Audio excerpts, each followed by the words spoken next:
দুঃখী বাবা যখন সন্তান ভূমিষ্ঠ হয়ে যায়, ডাক্তার ইঞ্জিনিয়াররা বলতেছে মায়ের প্রসবের যেই রকমের বেদনা, সন্তান ভূমিষ্ঠ হওয়ার সময়, সন্তান প্রসব করার সময় যেই পরিমাণে বেদনা এবং কষ্ট, ওই পরিমাণ সন্তানের ভূমিষ্ঠ হওয়ার সময় বেদনা এবং কষ্ট যদি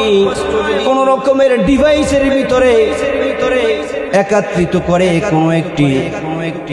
কোনো একটি জন্তুর গার ভিতরে ছেড়ে দেওয়া হতো,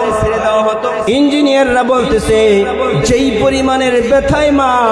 ভুগতেছে, ওই ব্যথা নিয়ে ওই জীবিত পশুটা ছটফট করতে করতে জাগার ভিতরে মারা যাইত। এটা তো মারাত্মক ব্যথা।